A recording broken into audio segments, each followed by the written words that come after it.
Tonight on this haunted edition of the TGIF podcast, Balki gets possessed on Perfect Strangers. Yes, they checked in, but they didn't check out. Followed by Halloween hijinks on Family Matters. My name is Stephen Q. Urkel. My IQ is 196. I like cheese. I like cookies, and I'm perfectly safe. And is Feeny a murderer on Boy Meets World? Well, why does Feeny do anything to teach us something? What's he trying to teach us? To pay attention or we die. Step by Step with Mark Foster's Puberty. Wild thing, I think I love you.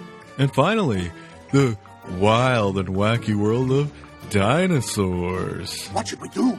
Hunt it down and kill it. Aha! I'll call the angry mob. Oh, the number's on the fridge. Thanks. Sure. Tonight on the TGIF podcast.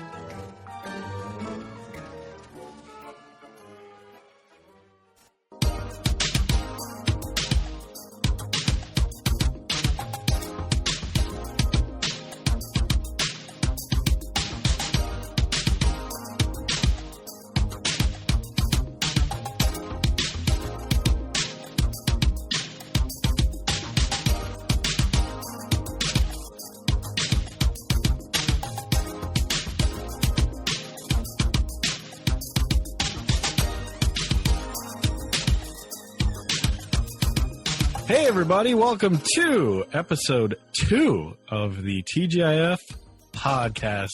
I am your host, Ryan, here with two esteemed gentlemen, Killer Greg and Megastar Mark. Welcome, gentlemen. Hello, hello.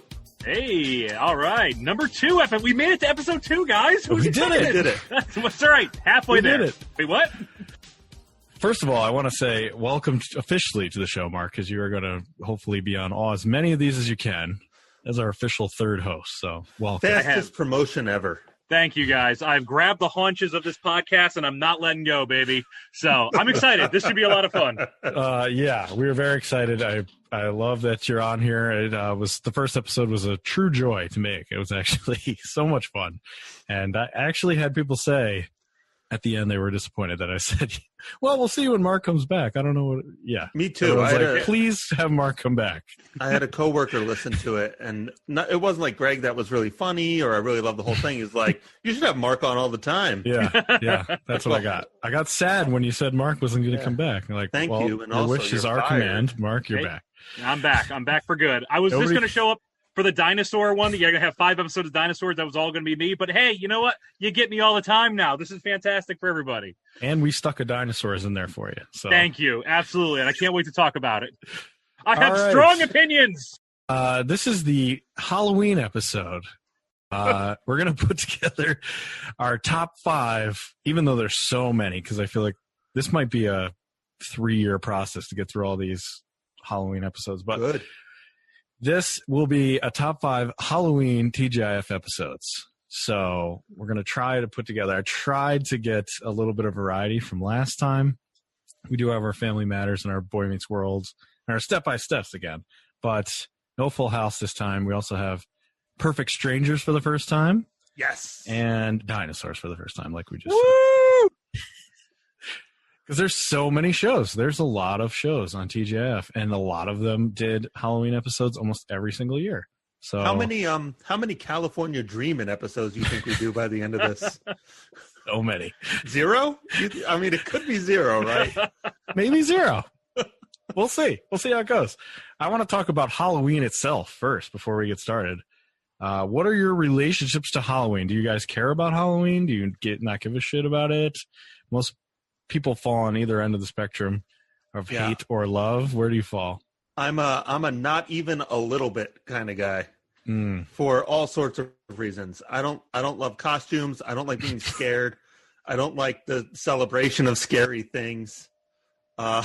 I don't like outside very much, so trick-or-treating never appealed to me. And I mean, part of it, we're all in the Northeast, and I have like the worst allergies on the planet. So going outside in October is a literal death sentence for me. So I had to dress up like a wizard and just suffocate myself for some lollipops. Here's your Tootsie Roll. Be happy with it. Greg's also not a fan of walking, so yeah, I get why that's none of them. All those things are horrible. Exercise. I'm on the other end of the spectrum. I adore Halloween. We decorate this house full blast. Like the front of the yard right now has spider webs everywhere and a giant ass spider right in front of on my porch. Nice. We do really, really big events for like when Halloween comes around. I have the full size candy bars. If you get to my house, I want you to fucking be proud of it. Like the Venture Brothers, you got there. Congratulations. Here's a Snickers. Really, really interesting. Even as a kid, though, like I remember my grandmother used to like make my costumes, but she was like a professional seamstress. So I fucking I was Dick Tracy, and I was like had the fucking hat and all like the Tommy gun type of thing. It was awesome, and everyone was jealous of you. Totally jealous. You and your plastic Donatello mask. No. I had a Tommy gun, man. At a movie nobody and from a movie nobody remembers. All right. But no, I had a ball with it. That's why when I heard the topic of this podcast, I got so excited because it's funny. Like a lot of the TGIF ones that I remember, we didn't watch. That's how many there are. It's like what Ryan was saying. So many. It's crazy. So I'm excited to talk about these. I'm excited to in the future talk about some of the other ones as well. Yes, we'll have so many. I loved Halloween more as an adult than a kid, I think. I like the dress up and go drinking version of Halloween when that was a possibility in our lives. I really love Ghostbusters. So every year I'd watch Ghostbusters and hand out candy and have drinks. And that was fun before I have children. But now that like the whole bringing kids out to trick or treat is fun. Yeah, right. So I'm in that boat right now. And my son is going to be a Ghostbuster as well for Halloween. So I've poisoned him. I love it. Now he's seen the movie. He's seen 1 and 2. No, okay. Yep. No, he's seen parts. But there's some weird stuff in Ghostbusters that could be scary for kids. So to reference this, that is my first memory of a movie was Ghostbusters. Like really? I'm a huge fan. I loved the animated series when I was a kid. Yes, but I distinctly remember being scared. I would leave the room when the librarian came at them. Yeah, remember that where she like that scared the shit out of me. I came right back. For them running down the stairs. That was fucking great. But scared. I totally understand. I think I showed it to my daughter. She's probably like 8 or 9 when she first saw like Ghostbusters, and she liked Ghostbusters 2 more. So I'm probably disowning her, but whatever. Out of the will. We actually, I had all the real Ghostbusters toys as a kid. Oh, me too. So we looked it up. We're like, I wonder what real Ghostbusters goes for on the Amazons these days, and it was like $3 for season 1. So like, okay, so we've been watching that. It's a little rough. Yeah. To watch, but. You got to poison your kids with your own interests. So I always remember the pumpkin head guy, right? In real Ghostbusters, like he was scary as shit. Like in the animated one, there's some scary stuff in real Ghostbusters that you don't expect, but it's better than like the take your pants off ghost scene, which I forgot was in there. Forgot that was a thing. Yeah. Anyway, Halloween. I feel like that's like. I mean, I'm already changing subjects quickly. Yeah. I feel like that's sort of an 80s pillar that just doesn't exist anymore. Like if they put that in a PG movie now, people would be upset. There's a lot of stuff in there that's for like, sure. Whoa. Oh God, yeah. But like kids don't get that. Like I think there's actually a place where you can put that in a movie that like that's going to go over kids' head. They're just not going to understand. True. Like fuck it, throw it in the movie, man. I don't mind it. I just don't want to be inundated with questions about ghost blowjobs. Right. When I was a kid, they were playing a game that you should not play with other adults. Don't ever do it. Don't ever do it. When I was a kid, like that scene went right over my head. I just thought they were like tickling him or something like that, and the concept of ghost blowjobs didn't enter my mind until I was like 6, like a normal age. I adore the tickling interpretation. He was getting tickled in his pants. I was pure of heart. Pure of heart. Well, let's go back to a pure of heart, and let's go to Perfect Strangers. That's first up on our Halloween episode list. Now, we batted this around. Greg and I batted this around because this technically does not fall under the TGIF banner because Perfect Strangers had like 3.5 seasons before it actually became a TGIF show. So this is like maybe 6 weeks before it gets on to TGIF, but this is their big Halloween episode. So we decided, let's toss it in there. Why not? It's a great episode. So Perfect Strangers, Greg, so you said this was one of your favorites. So yeah, I mean, it is my favorite TGIF show. It actually had never occurred to me that it wasn't a at like a full blown TGIF show until you brought it up. But I remember there's 2 episodes of Perfect Strangers I remember very distinctly because I'm fairly confident I had them like taped from a television, something kids just have no context for now. Like you hold your phone up and hit record. What do you even do? But yeah, I had this and the Bibi Bobka episode on a cassette, which I can't wait till we get to there because there's a song in that I literally still sing in the shower.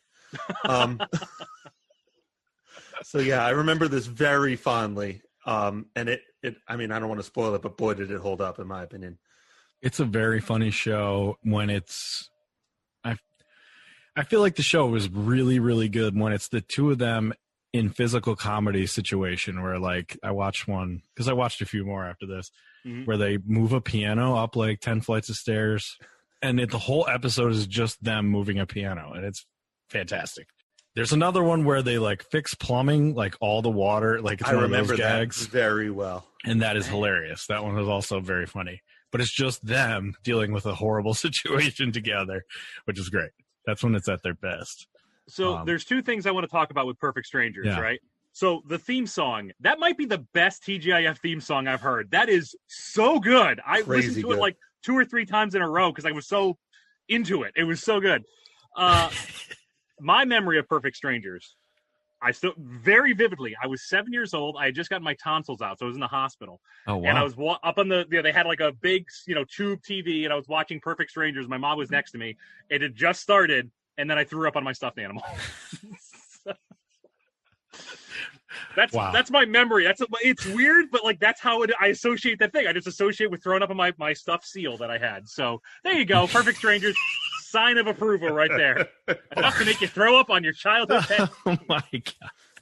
Do you have an opinion on the different? Because the early Perfect Strangers has a much longer theme song. Yes, yeah. I have an opinion on that. The shorter one, the one that we watched for the Halloween one, that was the short one, right? Yeah, I'm pretty sure that was fine. Like that's how I kind of remember it. I do remember there being a long one, but like that's the song I know. The long one is so long and so specific. It's like the Odyssey. It's like a retelling of a Greek epic. It shows all the backstory is in there. It's like it shows Balki doing all this stuff before he gets to America. It's like, have you filled out your paperwork? He's standing in line, like him at Ellis Island and Ellis Island. Then it shows how he gets to Chicago. It's so much. His name wasn't even Balki. It was something much longer. So much stuff in there. Wow. But it is a bygone era with the theme song opening video like that. I was thinking about that because, I mean, there are still some theme songs, but nothing like this. Nothing like this. No, I don't even know. I don't know a single TV show that has anything like that. Now it's usually like a quick thing. It's I think about 45 seconds of dubstep and credits, and then we're in. But your guys are like, Ryan, you're right. Like it almost tells a story. Like these theme songs used to like describe what you were about to watch. It was pretty interesting. You don't need any background because it tells you every time. You know what? Sometimes the world does look perfect. Like you're right. Yeah. All right. Yeah, good point. Yeah. I think that one day we should do a ranking of the top theme songs and just do that as an episode. Yes. Love it. Which would be great, first of all, because you won't have to watch 22 minutes of all these, but you can just watch theme songs. But yeah, I think that'll be an episode someday. All right, let's get jumping into this. It's his season 4, episode 3, Aliens. Larry watches a horror movie marathon on Halloween, and the next morning he thinks Balki has turned into an alien. Friday, Balki gets possessed. They checked in, but they didn't check out. On Perfect Strangers. He's changed you all into meatheads? Well, of course he has. Don't be ridiculous. We begin with Larry trying to invite everybody to a Halloween party where he's going to watch 12 hours of horror movies or something.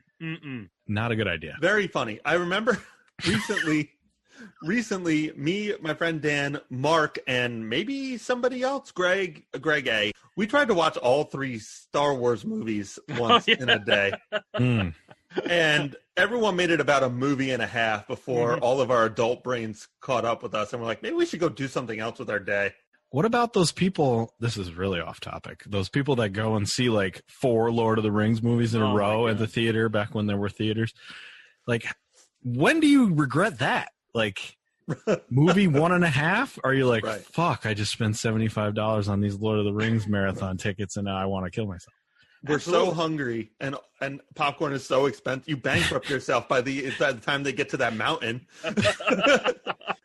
Remember, too, like back then, if that was 12 hours, that's 12 hours on TV with commercials. Right. How many times could you see like the Dunkin' Donuts guy make the fucking donuts, or like oh my God, before you lose your mind? Like those, like the Energizer Bunny, you'd see that like 12 times. It would just be a nightmare. So these guys really, really want to watch those horror movies, and we only know one of them, right? Or was there more? He names some. Know the one. No, don't they name other ones that are like jokes though? They're not real. So. They're not real horror movies. He like references something and says, that movie was bad" or something like that. Anyway, Harriet from Family Matters. Yeah, like we said last time, this is a crossover. Harriet from Family Matters shows up as like the sassy, funny office person with Lydia, who writes an advice column. And they're fighting about stuff and talking about how they can't go to the party because Lydia is afraid of scary movies, and Harriet, her scary movie is her mother-in-law's in town. Are we to assume this is Mother Winslow? Yeah, that was this another universe. What's going on? I think the character has changed a little bit. Yeah. Because this Harriet is much meaner. She's so mean. Right. Oh, yeah. Right. Now, maybe it's different. I know people who are real mean at work, and then they get home and they're puppy dogs, but I just don't see them as the same Harriet other than name and location. I thought that was so cool, though, that we got like a Mother Winslow reference, like, maybe 1-2 years before that show even showed up. Yeah. I thought that was really kind of interesting. I don't know. I kind of like that like synergy there. It'd be like if Eddie from Family Matters is like, I got a buddy who's going to show up. He's actually West Philadelphia, born and raised. Like I'd love like a segue like that. Like it was just good. I enjoyed it. Yeah. Larry does show up on Family Matters, but not as Larry. The guy who played Larry, I forget his name now. He showed up on Family Matters, but he was somebody else in a later episode. So, and didn't we say the guy who played Balki was on Step by Step as a different character? That actor was there, yeah. Right. Well, that actor was there too. So there's all kinds of, and Steve Urkel was on all of them. Yeah, right. Naturally. God. So, we're gonna get to those. That'll be a whole episode. All the Steve Urkel episodes. Yes. Balki doesn't understand why you would want to watch bad Halloween movies. So I wanted to ask what your relationship is to bad movies in general, because I love bad movies. Love them. People make fun of me all the time, like, I want to watch Drive Angry. It's a terrible movie, but it's so funny.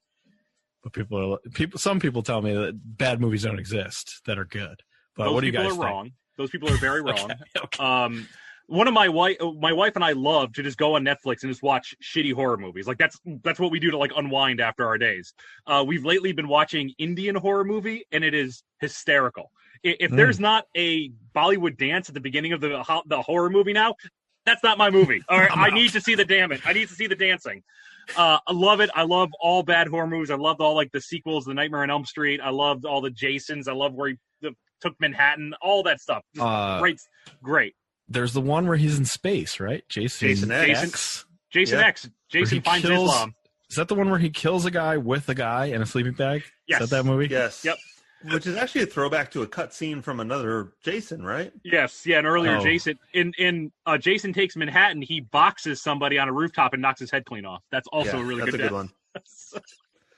So that seems to be what Larry is getting at. Balki doesn't understand why you would want to watch movies like that, but we all know why. They're hilarious. Couldn't get anybody to go to the party, but their girlfriends are there. I'm confused about the girlfriends. I don't know anything about them. They randomly popped up. I must have skipped when they started dating them. Do you have any background on that? If I remember correctly, I think they live in the building. I think they live like in the apartment over, and they're just friends. Okay. Like Leslie and Marianne are friends. I don't think they're sisters or anything. Okay. Yeah, that threw me. I couldn't remember if they were sisters or not, but you're right. It seems like more like they were roommates with each other. So they eventually get married to them. Yes, and then all four of them live in a house together. Awesome. Greg, remember when we tried that? Classic. That was good. We shared a bed though. That was weird. Right, but the thing was, we just married each other. There were no girls involved. Right. Oh man, we got the whole roommate thing very confused. We signed up for the wrong paperwork downtown.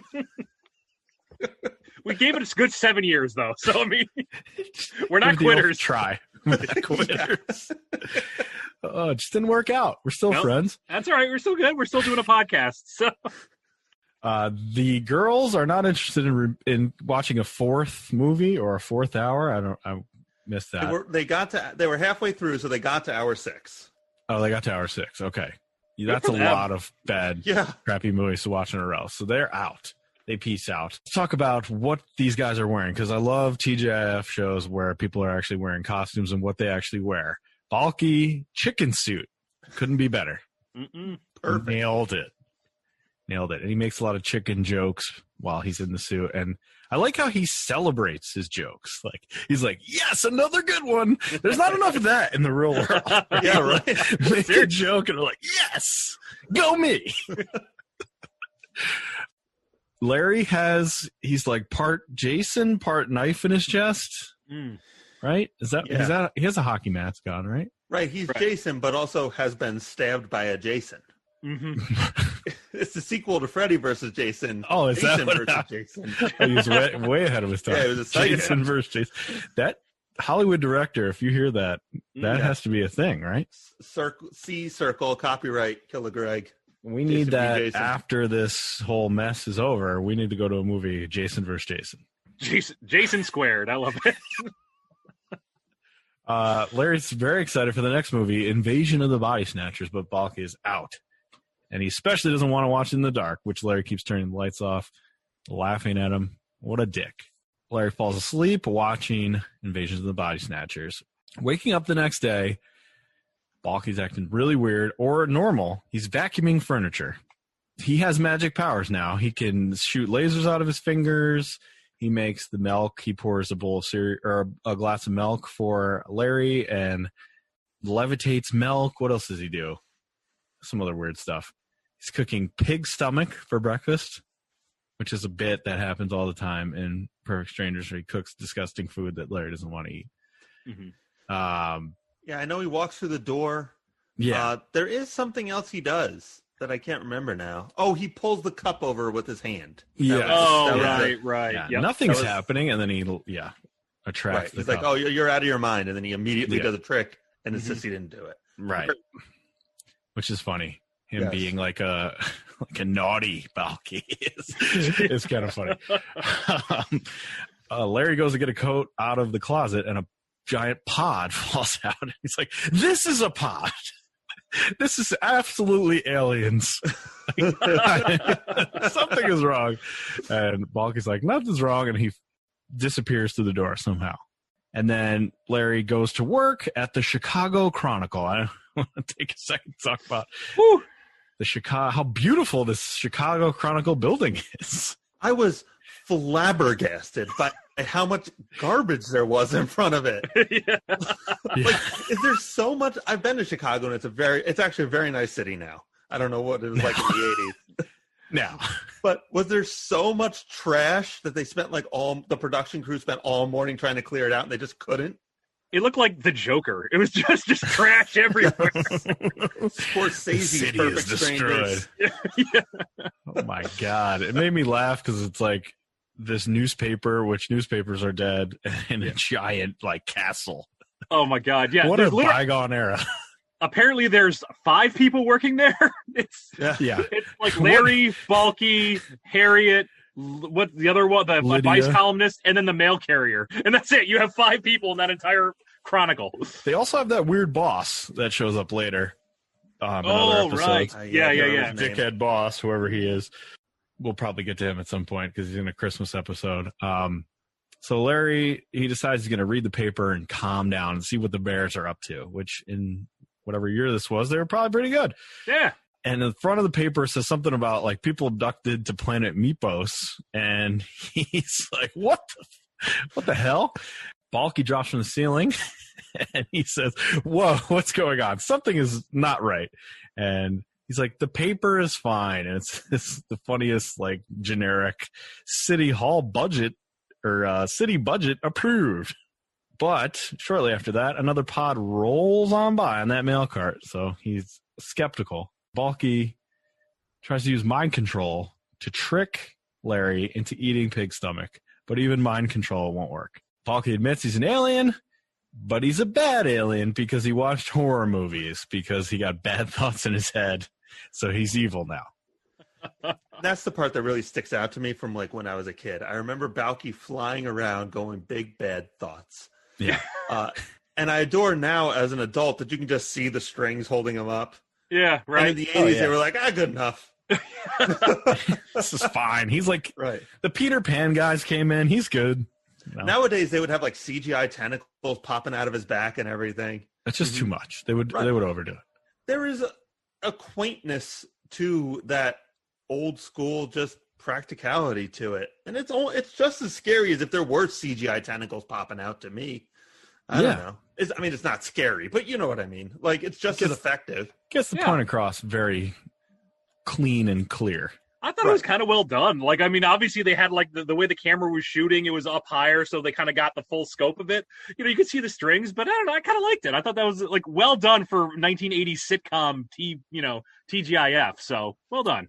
It even kind of works with strings because it's like, this is a goofy, weird dream. So if he's on strings, it's even funnier. It's even weirder. If you were watching this, you don't assume from here on in Balki is evil, like for the rest of the show. Like, this is it. This is it. It is now a drama. I like how his reasoning for taking over the planet, just for kicks. Yeah. Why not? Let's take over the planet. I'm bored. Larry runs home, calls Jennifer, says, you need to come over right now. Something weird's happening. And she's there already in the apartment. And he tells the story to her, and she's like, yeah, I believe you. And he's like, I don't know why you would believe me. That's weird. And she's like, because he's hanging out the window, right? He's right there, floating outside of your window. Very funny gag. Which is good.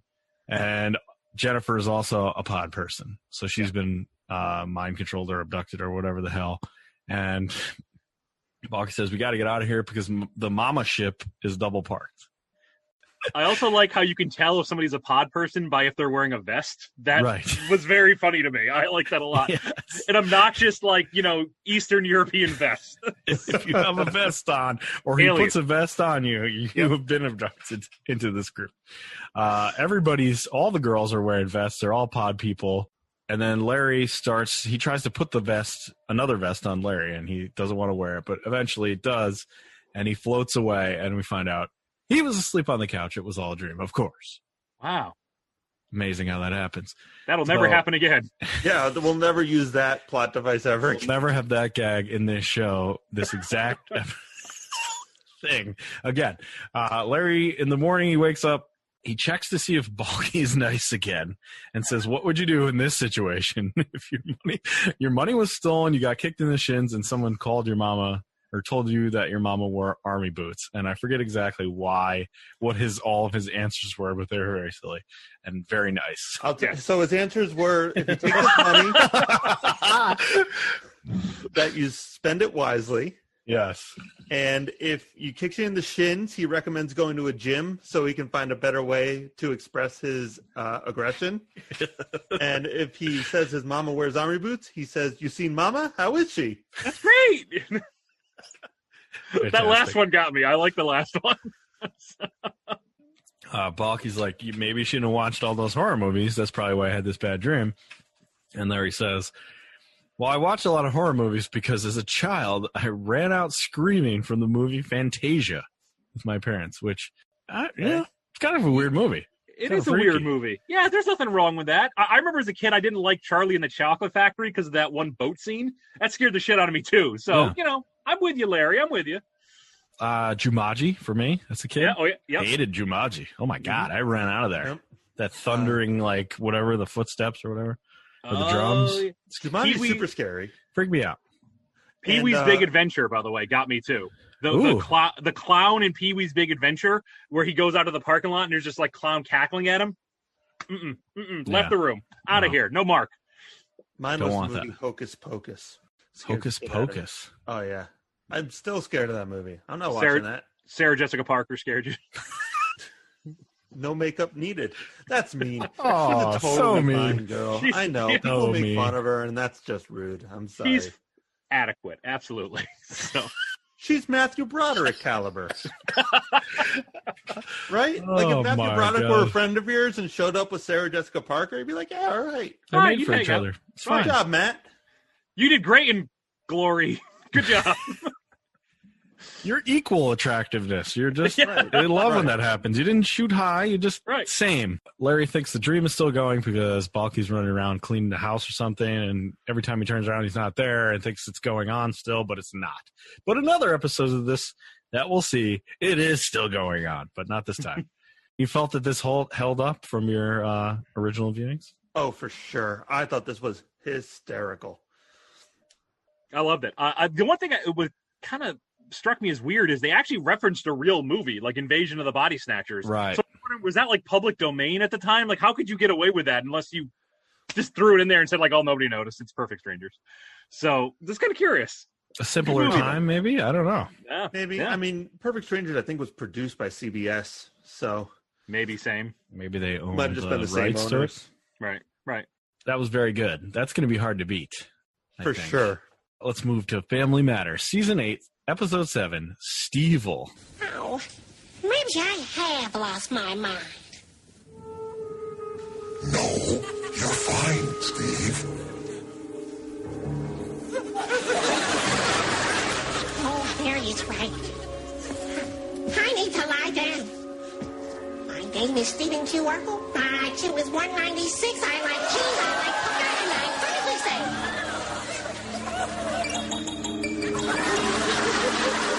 My name is Stephen Q. Urkel. My IQ is 196. I like cheese. I like poker, and I'm perfectly safe. Hey, Steve. Yes?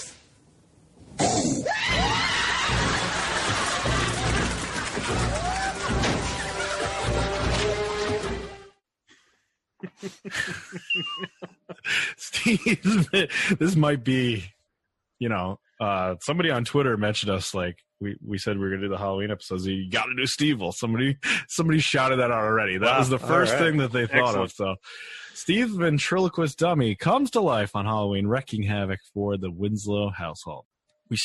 Steve has decided he's going to be a ventriloquist. Oh, wait, no, sorry. Back up. We start with hey, kids, this show is really a goofy show, but this is going to be scary, so watch with someone brave. That's what Urkel says. But his brave people are the 2 9-year-old kids that are on the show. I forget their names now, but the attention to detail, the things that they do, like adding that in the beginning, the spooky font that they use, Yeah. they didn't use the usual theme song, I don't think, right? They did not. Right.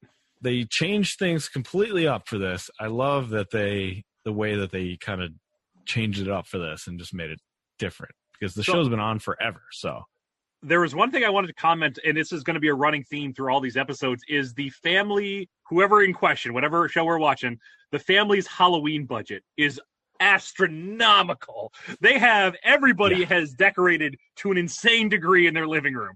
I mean, literally every spot. In Perfect Strangers, they had like streamers even in the Chicago Chronicle. Like everything was decorated. Amazing. Yeah. I wish I had that budget. People like to make fun of the friend's apartment. It's like, oh, no one could ever afford an apartment that large. Yeah. Someone needs to make fun of the Halloween decorations at Step by Step Land. Yeah. My God. So Steve has decided he's going to be a ventriloquist, and he has his own ventriloquist dummy puppet, whatever you want to call it, which is him as a puppet wearing the exact same clothes, which is hilarious.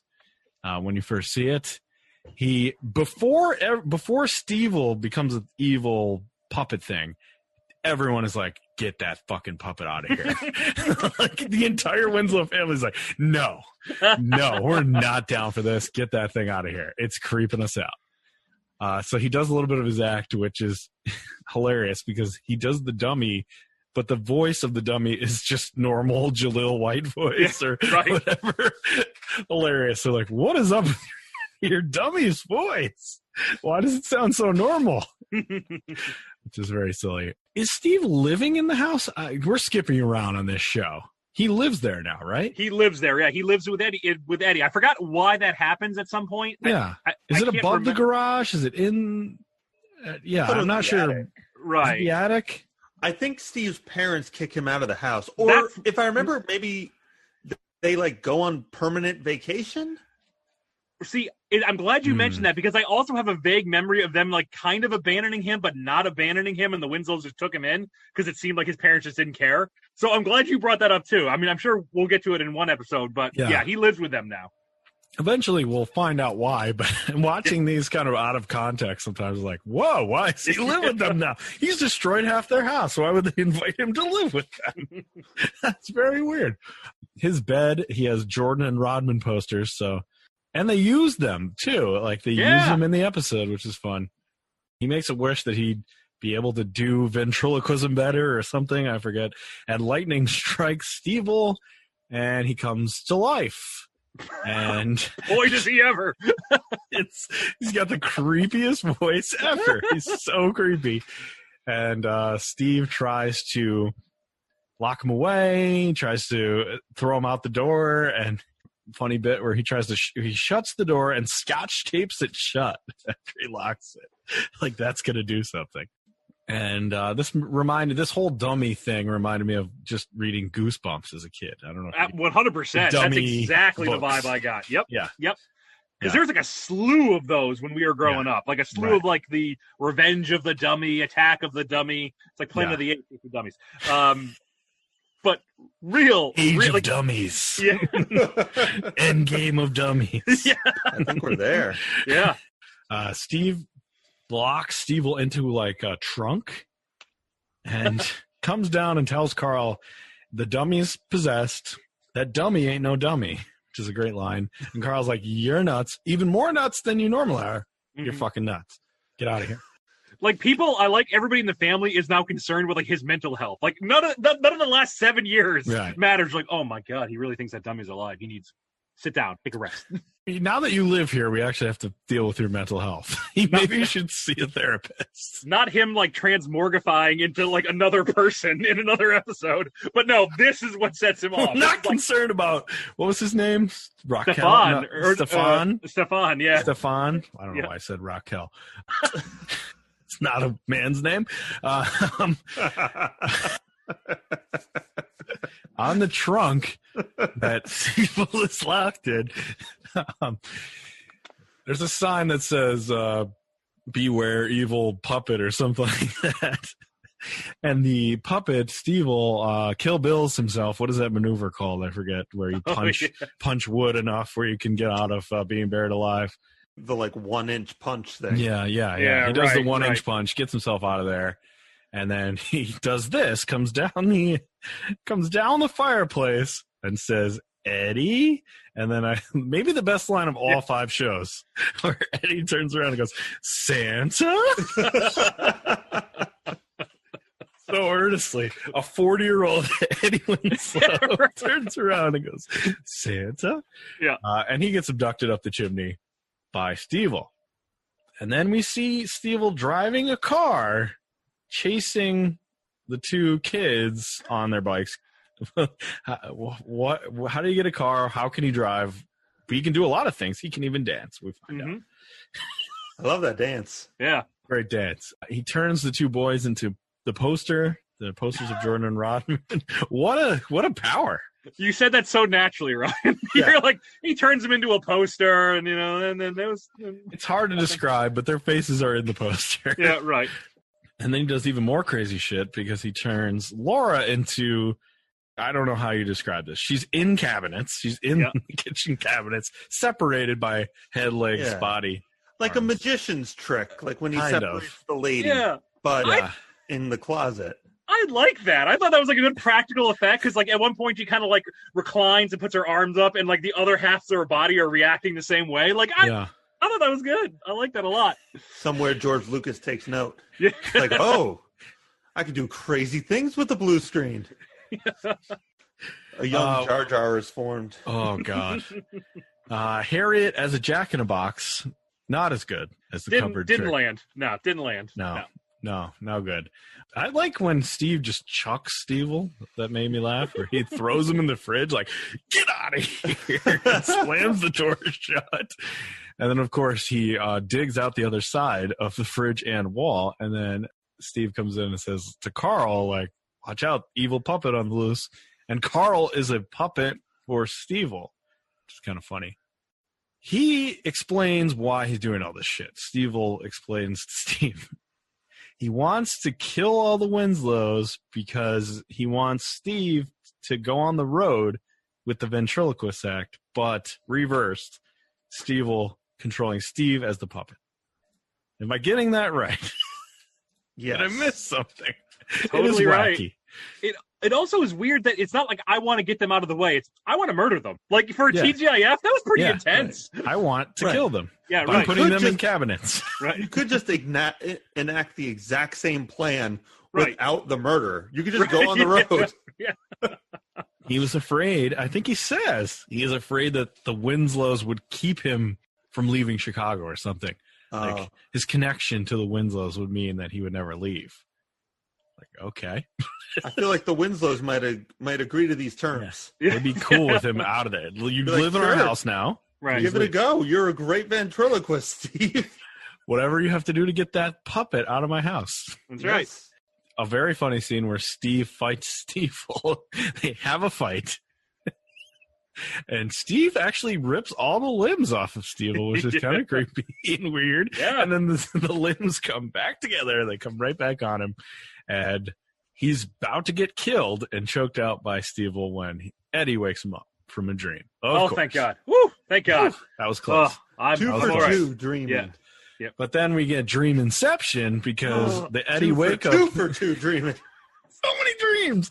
Eddie is doing weird shit, and that's also a dream. Wow. Got it.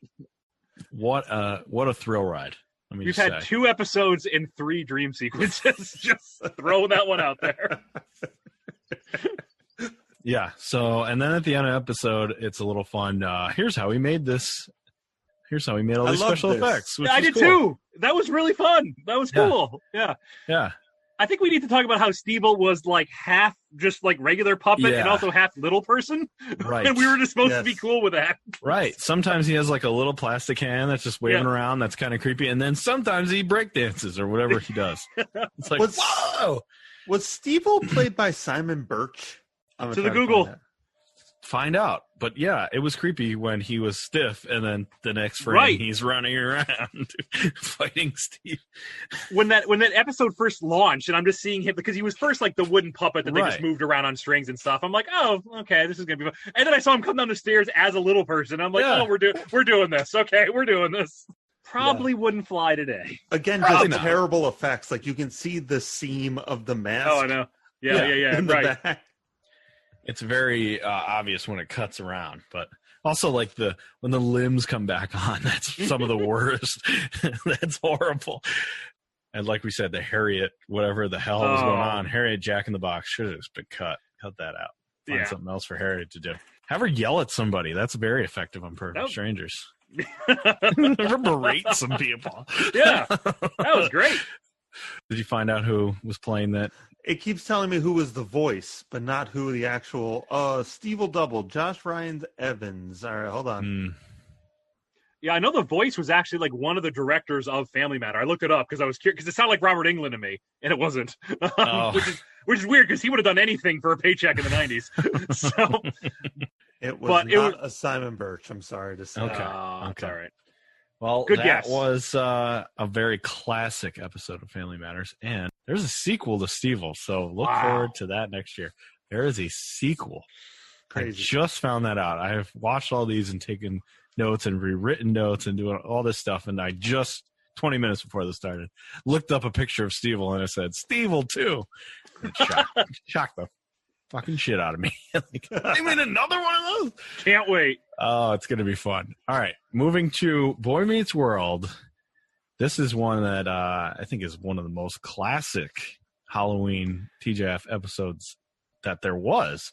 Season 5, episode 17, and then there was Shawn. This doesn't make any sense. It does if you've seen as many horror films as I have. This is classic. The locked door, the scary janitor, the bloody warning, and our soon-to-be first victim. Me? Why me?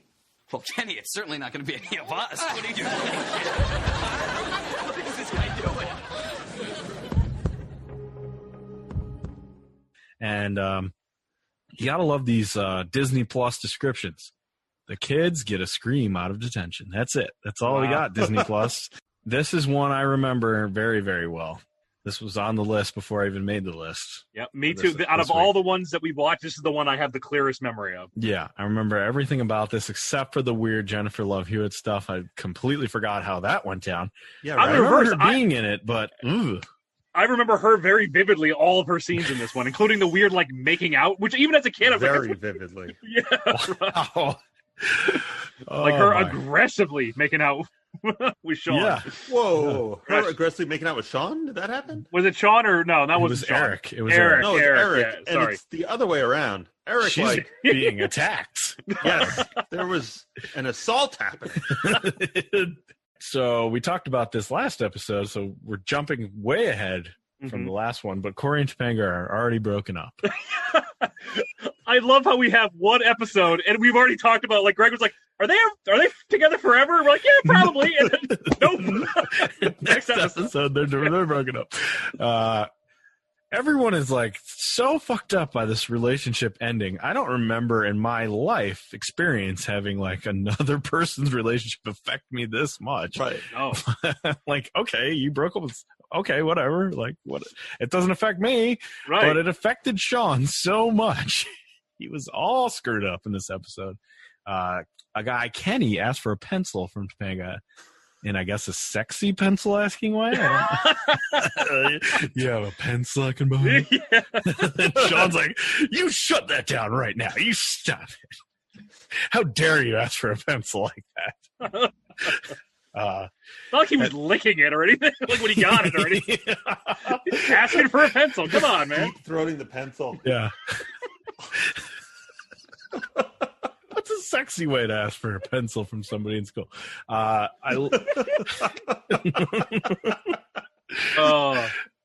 like how like all this chaos is happening, and Mr. Feeney, who I've said like 10 times, this might be the best character of TGIF. This might be. Feeney is incredible, and this episode he's incredible, and this scene he's awesome, where he just is like, shut the fuck up and let me teach this class.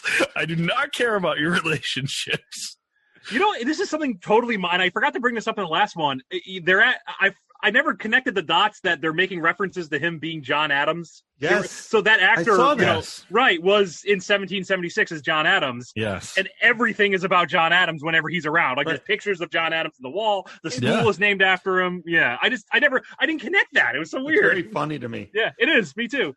This feels like the most meta out of all the ones we've watched. Like the Boy Meets World. They break the fourth wall quite often in this show. Sure. Yeah. Yeah.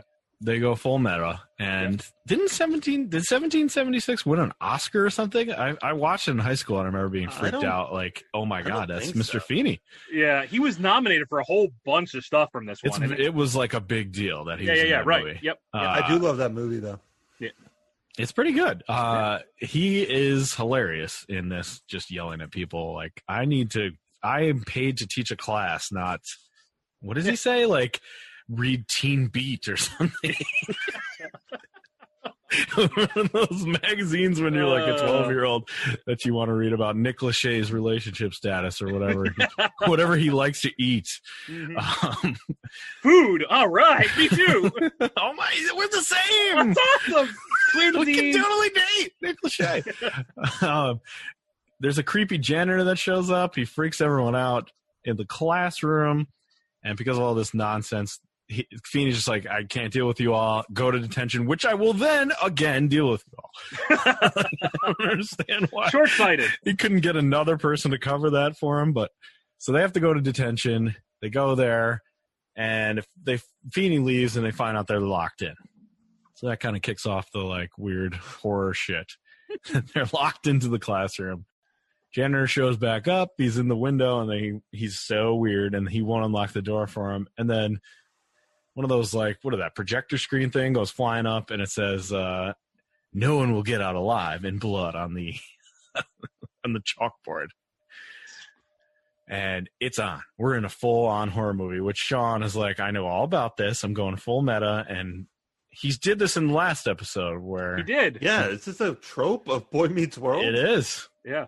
And he's like, classic horror film. We're going to get out of this. First of all, Kenny's going to die first, which I thought was hysterical. That was really good. Yeah. And Kenny's like, whoa. And everyone else laughs at his impending doom. Which is great. Like the throwaway character we've never seen before is like, oh, he's totally dead. And everyone agrees, like, yeah, Kenny's dead. Yeah.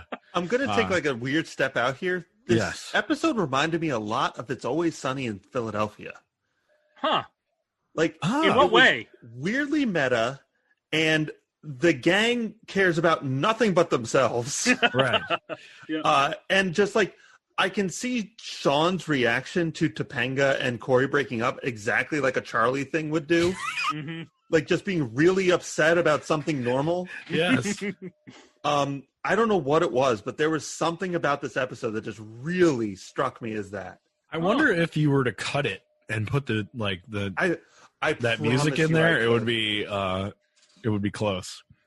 Like, and they're just so insensitive to the rickety cricket of this episode. That's true. You know, even then, like they're basically insulting the janitor, like the guy who's just back there just doing his job, like totally ignoring him. Which, by the way, for high school janitors, he's not that creepy. Let's be honest. We've all seen like a 4 out of 10. Yeah, he's not that bad. So would Frank and Feeney be the same character? Oh, of course. So I just start shooting. Everything you say, like the more you say about it, the more it clicks. Like I'm telling you, I know it's a weird observation, but the whole time, especially that joke about, like, of course we're not going to die. That's an It's Always Sunny joke. That's wow. You know who directed a lot of Always Sunny episodes? Fred Savage. Ben Savage's brother. Whoa. Mind blown. Wow. Amazing. Lights go out. Kenny is killed by a pencil in his head. Mm-hmm. Of course. He dies. And pretty graphically, actually. Like that was did not expect that on a Disney Plus. Let me back up real quick, because Jack and Eric showed up. What's that? 2 South Park references. Yes. Oh, yeah. Yeah, we get that. Yeah. Because Jack and Eric show up. Let me back up. They show up because they were playing basketball in the high school gym, even though they're fucking out of college or in college. I'm not really sure. They're very old, and they're back at the high school playing basketball one-on-one. There's no other place to play basketball one-on-one. So they're like, has anything weird happened? And they go, yeah, there was blood in the showers. And then they're like, well, how's the water pressure? It's good water pressure. Blood in the showers. Shawn thinks that Feeney is behind all this. As a lesson, nobody's really dead, but Feeney's trying to trick them. And they do the South Park killed Kenny reference. And he dies, and like shortly after that, Eric is like, oh my God, the basketball is gone. Oh, phew, it's right here. No, it's fine. They find out they can't get out of the school. Goofy music, like spooky music's playing over the speakers. And then we find Feeney, and they're like, oh, Feeney, son of a bitch, you'll oh, Frank, what kind of scheme are you trying to pull on us? And then I find out that he's dead. He's got a knife in his back. He falls down and dies. And they're like, oh, shit. So they run back into the classroom, and then maybe one of the best, another candidate for best joke of all 5 of these shows. It's like Shawn explains how horror movies work, and virgins never die in horror movies, and da-da-da-da-da. And then Eric and Jack go like, Feeney's not a virgin! And then like, celebrate his not being a virgin, even though he's like a 75-year-old man. All that scene is hysterical, where they're all discussing who's a virgin and who's not. Yeah. Every one of those jokes is funny. Yes, for sure. There's many Shawn in is there. like, I'm like the closest to being dead without actually being killed. Like, I thought that was funny. Yeah. He never quite made it there. Right. What does Corey says? Like, well, I'm safe thanks to you. Yeah, thanks for saving me. Yeah, you're a prude ass. Even though we've been together for 20 years. So the janitor's trash bin rolls by. They find the dead janitor in there, so he's not at fault. The Scream guy is running around, whatever his name is, I forget now. But Ghostface is the Scream dude. I don't know what. So he's got a skull mask though, instead of because of copyrights and rights and all that, I'm sure. So he's running around, scaring people, scaring the audience, I guess, because they never really see him until the end. And then they decide the killer has to be one of them, so it has to be one of the kids. And then Jennifer Love Pfefferman shows up. Yeah. What? Did not see that coming. Jennifer Love Hewitt walks out, and she's in I Know What You Did Last Summer, which must have just come out. It literally did. I looked this up. It was like that movie, which was a huge movie at the time. Yeah, that massive was movie. Right before this episode. Wow. So I'm like, how did you pull that one off? Like, they must have known it was going to be a massive hit or something. Right. So they're referencing Scream, but I Know What You Did Last Summer's star shows up, and Eric assaults her. Yes, he does. It's gross. Weird. I was watching this with my girlfriend, and I felt uncomfortable. I'm like, wow, we're going to have a conversation. Oh, my God. Like, this is going to lead to some talks. What? She says, like, hello, and he just, bam, he's on her, like flies on shit. It was so weird and aggressive that I thought I had missed something, and, like, she was a regular, and they were dating. Right. And she was like, oh, you're friendly. Totally okay with this assault happening to her and like being pinned up against some lockers. It was weird. It was definitely weird. She's like, oh. Yeah. What is this? Eric is That's a crime. It is? I'll tell you what it is. Jennifer Love Hewitt and Angela have a scream off because Angela's been screaming very well during the whole episode, and she gets jealous when Jennifer Love Hewitt shows up and starts making out with dudes and screaming better than her. Actually really funny. Like, very funny. It was good. Like, them referencing the fact that she screamed all the time. Anytime she saw anything was good, and this was a good climax. Yeah, they're like good scream. Great scream, Angela. I like Angela as a character. I thought that she was good. So Scream Killer calls, because of course he does, and Eric answers the phone and then rips the phone off the hook, but then still can talk to the Scream guy. And he says he's going to kill everybody, so they decide, let's go hide in the library. When they go there, Scream guy pushes books onto Jennifer Love Pfefferman, and she dies from books falling on top of her. And we lose Pfeffy. Oh, Pfeffy! Man. She's dead, and then Eric dies because more books get pushed onto him. Jack, because Eric is dead, he says, I can't afford rent, so I'm going to kill myself. Holy shit! What could the rent possibly be for those two? Let's be honest. $800,000. They don't have jobs. They play basketball all day. At their old high school. Yeah.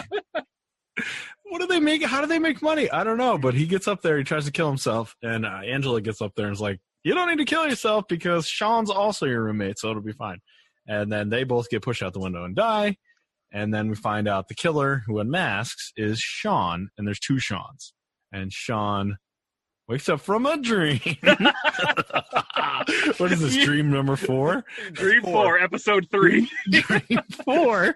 And he wakes up from a dream and he comes to this like philosophical dream conclusion that you can't depend on anything because Corey and Topanga's relationship was so important to him. He can't depend on anything now. And that's why they're all in detention, because of his weird actions, which is true because he was being weird in class, but also it made me laugh because our last episode we talked about people telling us your dreams and how annoying that is. And that's exactly what happens here. Let me tell you about my dreams, and then after that I'll tell you about my Minecraft that I built. You're going to want to know about every detail. Oh, man. So Feeney's like, yeah, okay, get the hell out of here. You learned your lesson, you goofy kids. Get out. And they all leave, and then Feeney, we go to credits, and then we get a dream sequence from Feeney. Five dreams now. And Feeney, this is amazing. Feeney in class, and everyone is awesome. And he's teaching the shit out of this class. Everyone is so good. They know everything. He calls on them, and he's like dancing in his seat like, yeah, everyone knows everything. I am so good. And then he wakes up, and it's the reality of the horror that is a teenage class. Mm-hmm. Everyone's just crazy. And he holds the scissors like he's going to kill somebody. He's like, oh! And then he leaves and class is dismissed and the killer walks out. So, is it real or really not? Is it another dream? We don't know. Disney. Scissor murder. Disney. Oh, my God. Yeah, but I love that little section where he's like teaching the hell out of the class. Yeah, right. Yeah. His own dream, which was fun. But yeah, this one is weird. So I feel like it's probably not going to be in the top. I remember it the most, but it's pretty wacky. Some good jokes in there, but some, I don't know. Like this episode. Not my favorite. Boy, I really like this episode. You did? Yeah. Also, I know because they were also like kind of big at the same era, but there's no reason to get them confused. But I get Jennifer Love Hewitt and Sarah Michelle Gellar confused all the time. Yeah. For sure. Like when I first saw her, I'm like, oh, Sarah Michelle Gellar. How fun? And I'm like, oh, never mind, it's the other girl. All right, I know this is changing topics, and I'm sorry, but I looked up 1776, and I have to read you these two scathing reviews. Oh, yes. Okay. This is great. This is on the Wikipedia. Apparently, it was not well received. Oh, no. This is from the New York Times. The music is resolutely unmemorable. The lyrics sound as if they've been written by someone high on root beer.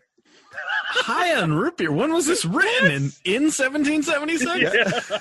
And then Roger Ebert, I love this. This is a little bit longer. This is an insult to the real men who were Adams, Jefferson, Franklin, and the rest. Oh, my God. The performances trapped inside these roles, as you might expect, are fairly dreadful. Oh, insult to the men. Yeah. Wow. Boy, I can't hardly bear to remember the songs, much less discuss them. Perhaps. Wow. It is just too damn bad this movie didn't take advantage of its right to the pursuit of happiness. I have come to the conclusion that one useless man is called a disgrace, that two are called a law firm, and that three or more become a Congress. And by God, I have had this Congress for 10 years. Holy shit. Wow. How would they have responded to Hamilton? Like, I mean, like, Right. if they're that upset with 1776. Grossly infactual. Right. Rap wasn't invented until the 70s. Hamilton, confirmed, not Puerto Rican. Yeah. A disservice to the real Hamilton. That's right. To the real Hamilton. Wow. I did not expect that. I thought, Yeah, right? who could be like that mad movie. about 1776? I have, like, very fond memories of that. And I'm not into musicals, but I remember liking Right, me that. too. So it's weird. Wow. Damn.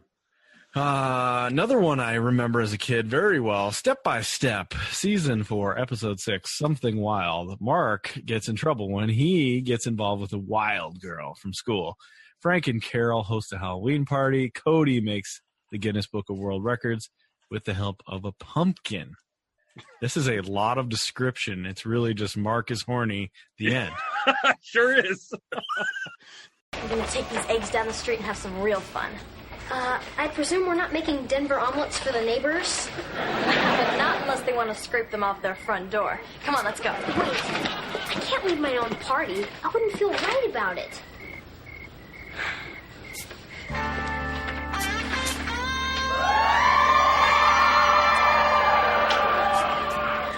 Wild thing, I think I love you.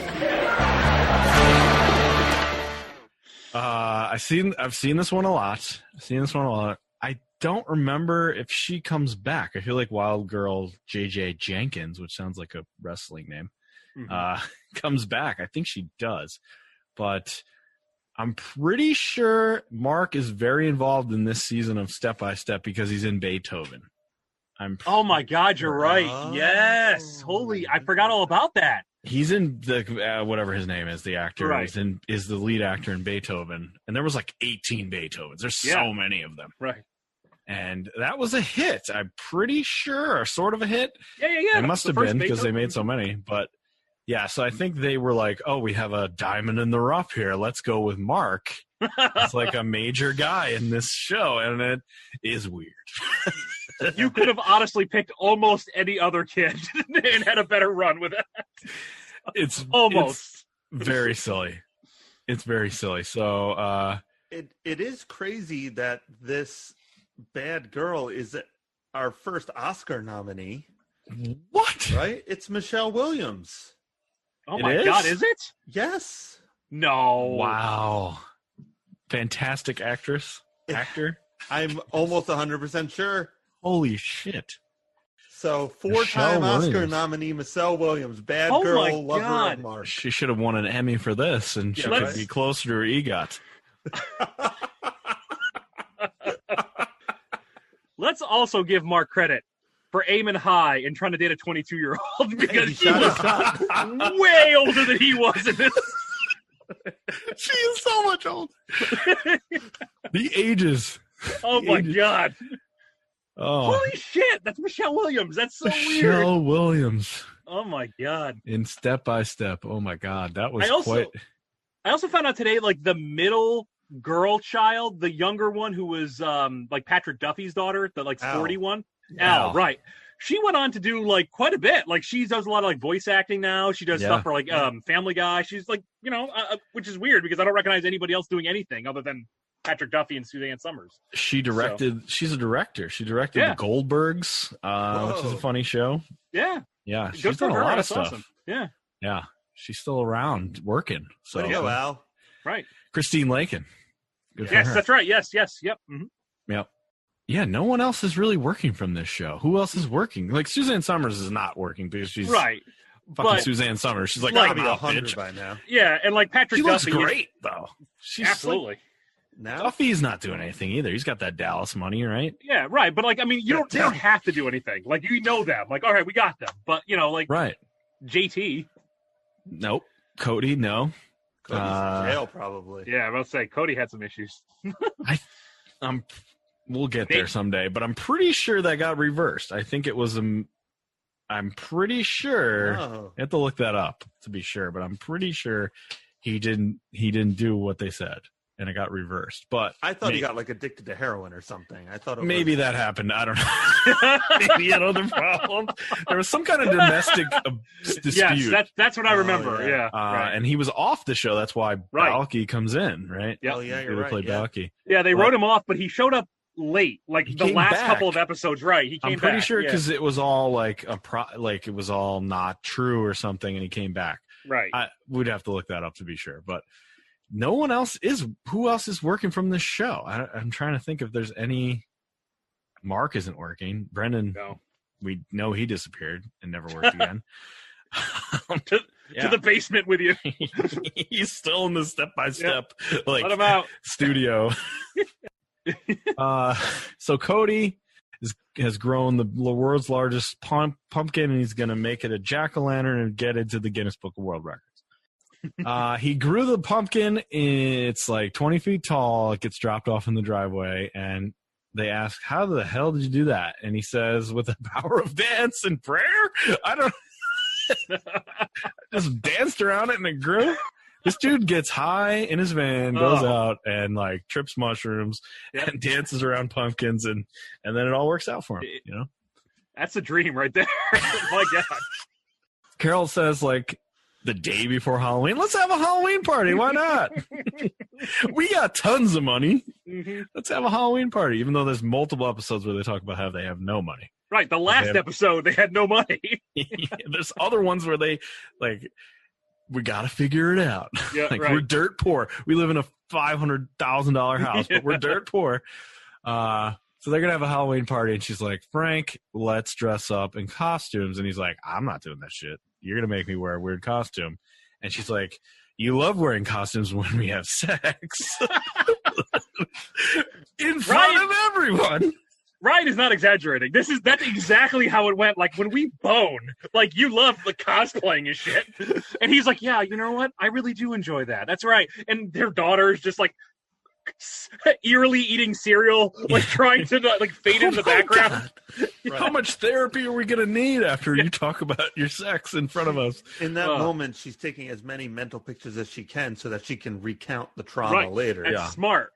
Mm-hmm. Could you imagine just eating breakfast and having your parents be so open about sex in front of you? Open about sex, weird enough. Talking about like cosplaying during it. Right. Not even like, oh, you and your mom had a good time last night. Like, boy, your dad really loves when I play this very specific character from Star Trek. When I dress up as the Borg, yes. Patrick Duffy loses his mind. When I assimilate, Frank. Yeah. It's even weird to watch. It's weird to watch. So much. It's so much. And I don't know if they were like, you guys got to talk about, like, was that like, we need to add more sex into Step by Step? Is that like the network? That's what the test market asked for. These all require elaborate costumes. Is she like sitting around the table like at night? Yeah. Sewing Star Trek uniforms together in front of her children, be like, "Oh, I'm not going to sew the bottom of that pants." And the we're going to skip that. I'm aware of this, not for long, but I'm aware of this. Yeah. The original series costumes were like skirts and boots and all that stuff. Like it's not like a jumpsuit in other ones. Mark, watch me sew this condom pocket into your dad's uniform. I wonder why Mark is so fucked up in this episode. Oh my god! I just like the idea of her like sewing a Gorn costume with the crotch out. He's into furries. Frank's really into furries. Frank, how tall are you? Got it. So. Mark says a lot of things now after they leave. He's like, I'm planning on putting the moves on JJ Jenkins. And puberty has kicked in, which I don't think any human has ever said aloud. And then he's like, I'm on the prowl and I'm all man. You know, it's just funny. He's a nerd and he's saying like sexy hunk things. Yeah. And it's funny for a nerd to say that. So to his sister, by the way. Yeah. Like our stepsister, but still weird. Yeah. To Al. He's like, I'm going to do this. Yeah. So Mark meets up with JJ in school and she barely knows who he is. And he's like, come to my Halloween party. She's like, I know who you are. He's like, I'll do your homework, which I'm super smart. You're in like 12th grade. I'm in like 6th grade. I'll do your 12th grade homework for you. So she's like, cool, whatever. I'll go. She gets like excited at the idea. She's going to corrupt him. She likes a challenge. Yeah. Cody is outside getting his pumpkin ready to be a jack-o'-lantern. He's scooping the seeds. He's going to carve the face. He uses C4 to explode. I like this joke.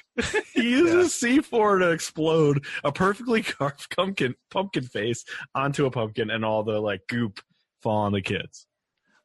I think like, the joke take about cover. Them putting their fingers in his ears and then him continuing to talk to them, I think that's a very funny joke. Also, I love that he says, like, whoa, it worked. He's like, I thought it was going to take out half the house. Like, he just went in thinking that was going to happen and still did it. Like, I love that. Carol and Frank debut their Halloween costumes. Carol is a very sexy Jane, and Frank is a real goofy Tarzan with the stuffed monkey.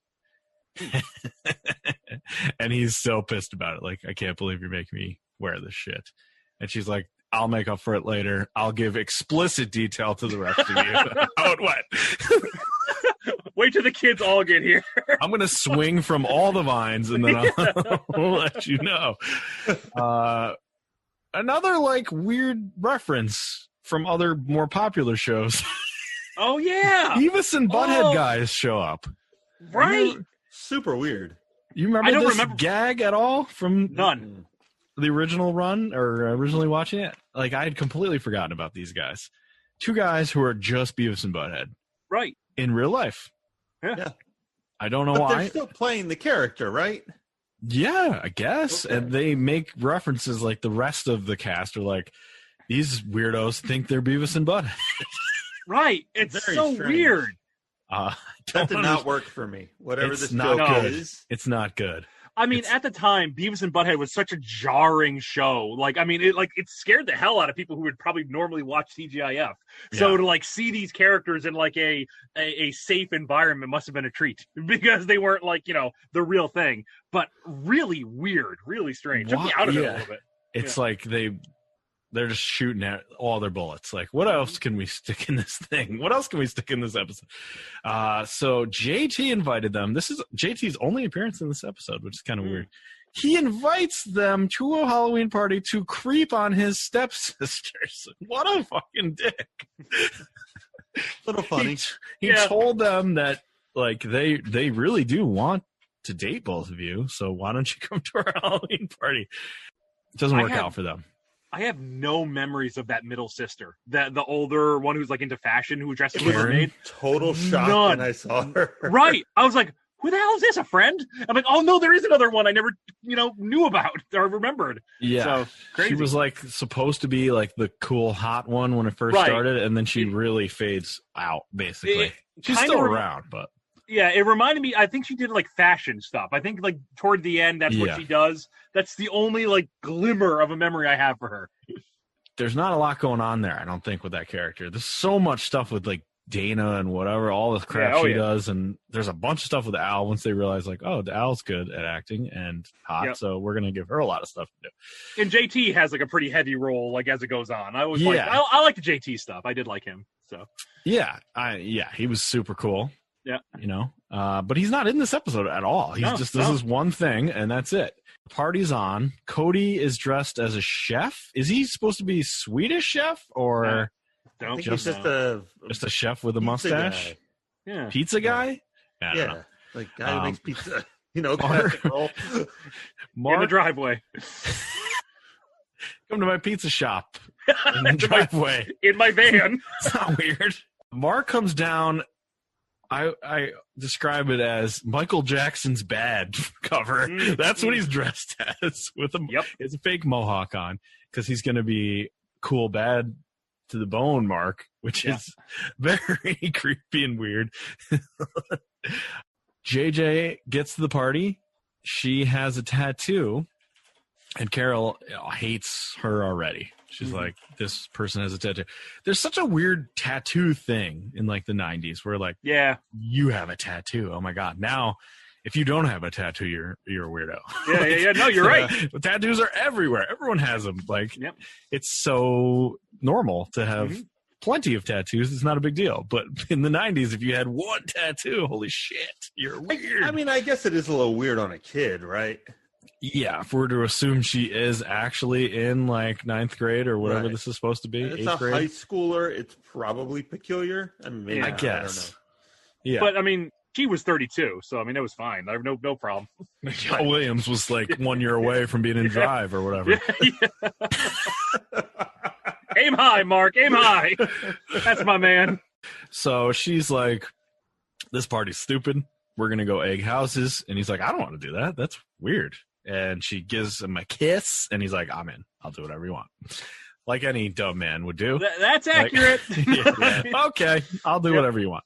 I think I maybe egged one house 1 year. I don't remember that being a thing when I was There's no a kid. way. Did you guys egg any houses?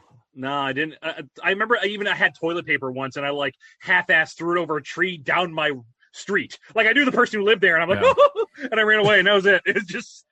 I mean, I used to do dumb stuff as a kid to people's houses, just in general. But I knew them, so like, But I don't remember throwing. I remember one year we were gonna everybody got together. We were gonna throw eggs, and then somebody brought beer, and we're like, "Oh, just drink beer instead."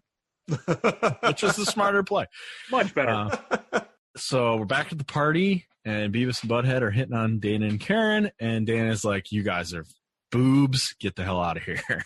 And there's more. She berates them more, but they just stop at the word boobs because they're Beavis and Butthead.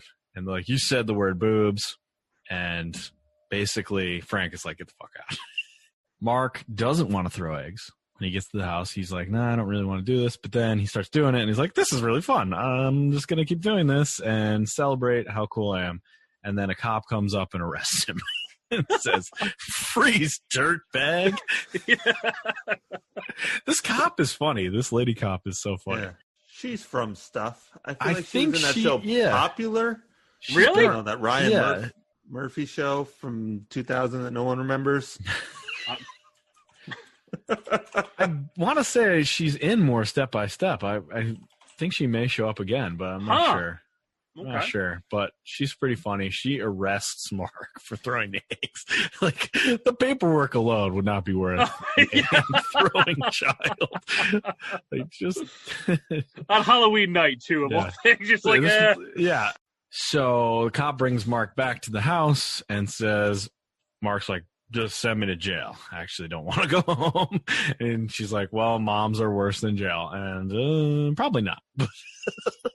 Jail's pretty bad. Yeah. So Carol's like, I'm coming for you. I'm going to get you in the kitchen and take you down a few pegs, give you a stern talking to. And once she gets Mark in there, he's like, let's talk about my sex life. She's like, this is weird. Even though she talks about sex all the time, she can't listen to Mark talk about sex. He's like, I'm going to turn the tables on you. She's like, I'm out. Yeah. Which is what all the kids should always say. Mm-hmm. So Frank has to take over and give an explanation on Mr. Brain versus Mr. Hormone, which is pretty funny. Mm-hmm. And even like references at one point, like, you know what I'm really saying, right? And Mark's like, I know. I'm like a fucking genius in this show. I'm in 12th grade with Michelle Williams right now. That's how smart I am. I'm 9 grades above. She's 9 grades back. So we meet in the middle. There's a lot of stuff in there where Frank is basically admitting, like, I'm not over my weird sex stuff from when I was a kid either. Mark's like, have you gotten over your urges? And Frank's like, yes, absolutely. Right. That's why you and your mother and I talk about our sex lives and around children. I'm totally over it. That's why we have the sex board on the refrigerator. It gives you a little check mark if you complete. Right. That's why I was fitted for a Gorn costume a couple hours ago. So a crotchless Gorn costume. Oh my God. That's why I was beamed up last night. You know what I mean? I can explain it if you need to. No. Or draw a diagram. Right. On let's go. The sex board. Let's go to the flow chart on the sex board. Here, I have these dolls. I can arrange exactly what I did. They are anatomically correct. To your mother. To your mother, by the way. Yeah. I'm not your real dad. Oh, God. Mark is so hot under the collar. He even thinks that the lady cop is hot.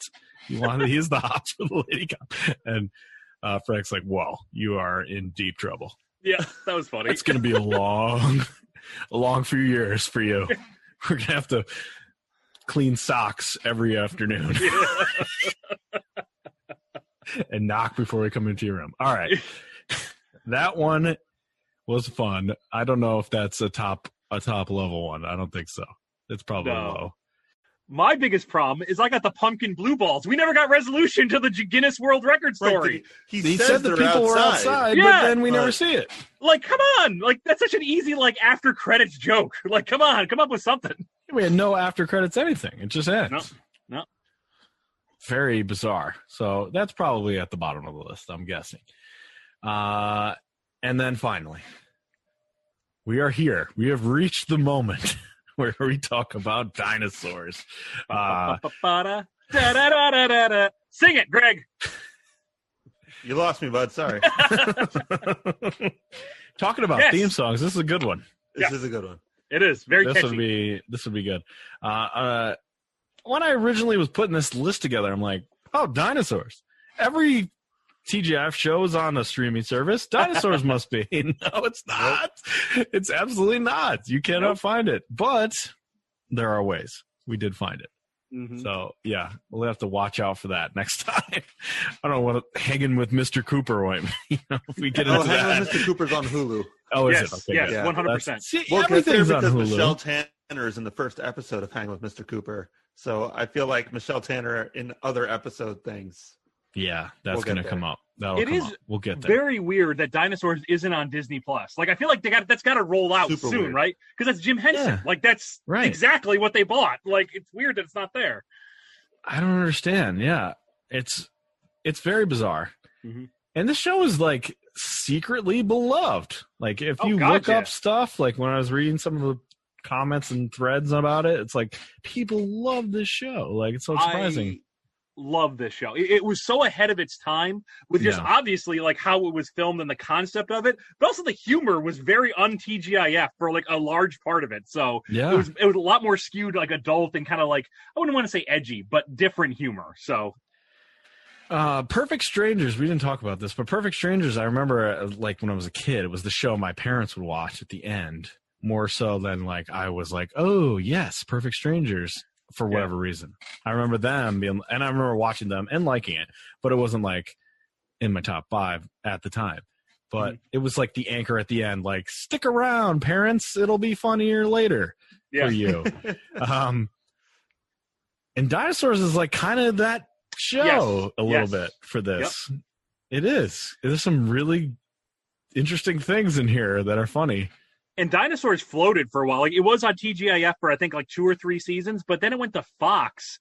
And really? Fox had it. I still remember this. Fox had Dinosaurs at 7:30, Simpsons at 8, and The Critic at 8:30. Wow. And it was like, I loved that like back to back show like sequence. It was great. Wow. And then it got super dark at the end. Yeah, that's crazy. We'll talk about that one day. I cannot wait to get to that. The last episode of Dinosaurs. I am fascinated by that. Oh my God. Like, anyway, all right, we'll get there another day. This is Dinosaurs, season 3, episode 5, Little Boy Blue. That's another thing I messed up. I thought it was called Wereman, but it's Little Boy Boo. Hey, don't you ever scare me like that again. Scaring someone like that is not funny at all. Yes, it is. I scared you. Ha, ha, ha, ha. You think you're pretty funny, don't you? I must scream. Robbie tells the baby a frightening Halloween story to scare him, but it doesn't count on baby's overactive imagination. The family is going out to the daughter, I forget her name now, the daughter's school play, because Dinosaurs is like basically real life, except for dinosaur-ized. So they have like microwaves and fridges and TVs and school plays and stuff. But there are people in it, as we see later. Even though there were no people during dinosaur time, there are people in this. And they're like the weird animals. Like the caveman people are like the weird animals in it. That's kind of funny. It's clever. So Robbie's like, I'll babysit because I'd rather kill myself. And he gives explicit details about how he would do it if he had to go watch the school play. So that's kind of an adult humor. Ed comes in, and he has been in the car with the mom's. I'm going to mess up all the names. The mom's mother-in-law for 10 minutes. Can't take it anymore. The way he does it is funny too. It's like this. It's just like this angst and anger. 10 minutes. 10 minutes. The music plays like it's going to be some huge reveal. Like, I've been sitting in the car with your mother for 10 minutes. Baby is trying to get cookies before his dinner is done, and Baby is really the star of this whole thing. He's got all the catchphrases. He's the Steve Urkel of this thing.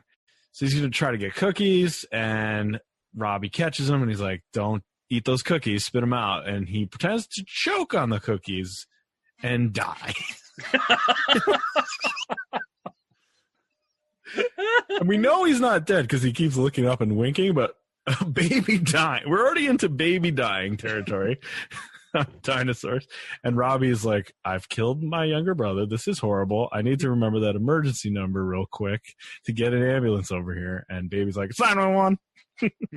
And he turns to him and like realizes he's not dead. Calls fake 911 and says like, "Oh, so this baby is dead? What do I do?" If he's actually alive, I'd actually beat him up. I beat the tar out of him, I think is what he says. And Baby laughs in his face. This is Baby outsmarting everybody. So Robbie is like, you know what? You're going to bed. You're out of here. I'm not dealing with this shit. You're done.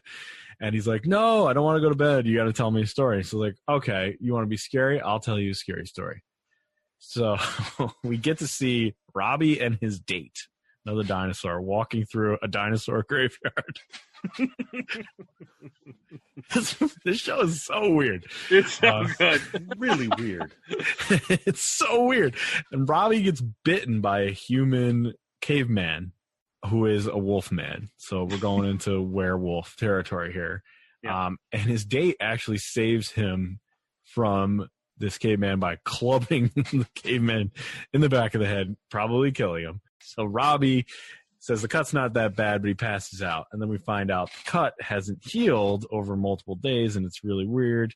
So he goes to find a fortune teller. And the fortune teller is the mother-in-law, right? Yeah, the grandmother. The grandmother? Yeah. I can't remember her name now. Yeah, they don't say it. They just say fortune teller. Begins with an E. Edna? I want to say Estelle, but I think that's wrong too. That would be it. I'm looking it up. They go there. He goes to this weird thing, and this is a funny scene where he goes to the fortune teller. He's like, I have a cut that won't heal. It's pretty weird. Can you help me with that? And she's like, yeah, sure, I can help you with that. But nobody really comes out here for anything. And then he's like, I also have this weird mark on my hand. She's like, oh, well, Sonny, that's for an amusement park. You can get back in for no charge. He's like, no. I mean this devil pentagram. So I'm just like, what? So he's going to become a wolf man. The only way he's going to be able to get rid of this is by clubbing himself with a silver club made of pure silver. And he's like, will I be cured? And she's like, yeah, of the Wolfman thing, but you're going to have extensive injuries after that. You club yourself senseless. So what does he say? All the stores were sold out of silver clubs. Yeah. So he has to use a spoon, and it's just not working. So he eventually does turn into a caveman, and Baby is scared, even though he doesn't want to show that he's scared. And he leaves the room and goes into the kitchen. But when he leaves the room, is there a Dinosaurs, Ninja Turtles, or Caveman poster? What is that? You damn right there is. Yeah, it's the teenage mutant ninja caveman, I think it is. It's caveman as Ninja Turtles. Right. And that's one of the cool things about this show is all the little weird references in there that if you go back, and you have to watch very carefully to find some of them. But Ed and Carlene, is it Carlene? Charlene. Charlene and the grandmother's Ethel, by the way. I did look it up. Yeah. Okay. Yeah. So they're eating the midnight snack. They're cheating on their diets, eating midnight snacks. And he comes out.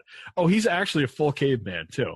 Yeah. He turns from dinosaur to caveman werewolf guy. And they just start throwing food at him like, get out of here, you weirdo. There's something familiar about here, but get out. And so he runs away and leaves. And then this is great. And it's like, well, what should we do about this? I feel like we should do something about this. And I feel like maybe we should call an angry mob.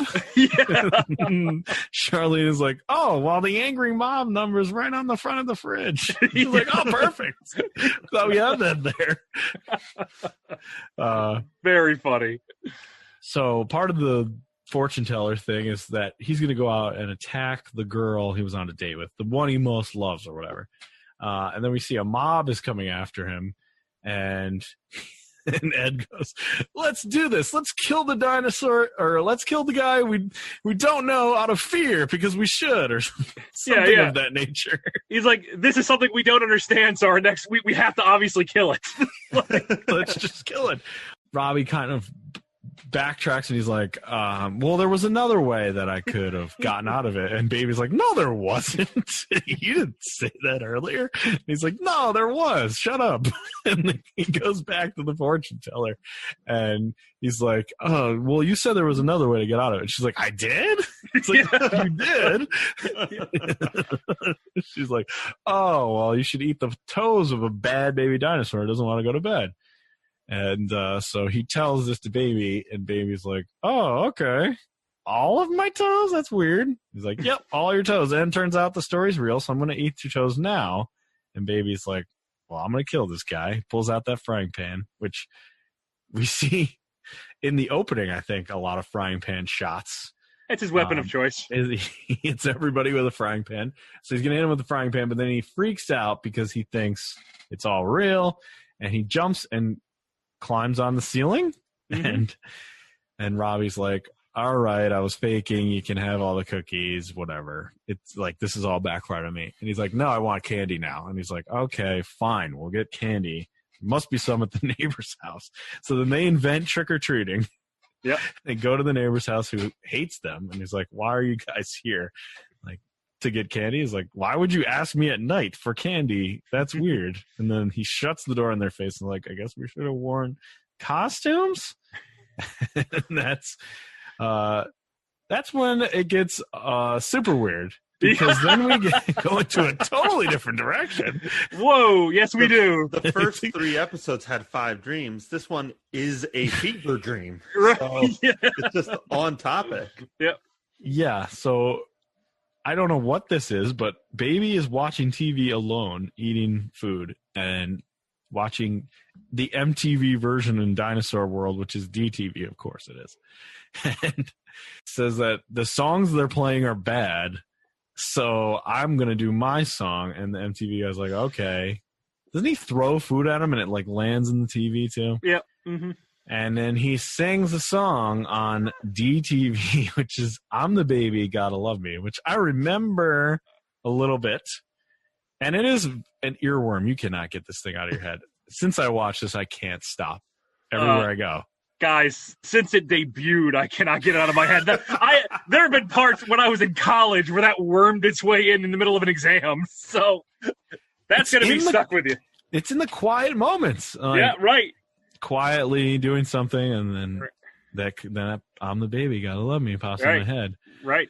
And it is filled, that whole thing is filled with like classic MTV references and like music video references and stuff. Yeah. I can't even possibly name any or all of them. There's so many.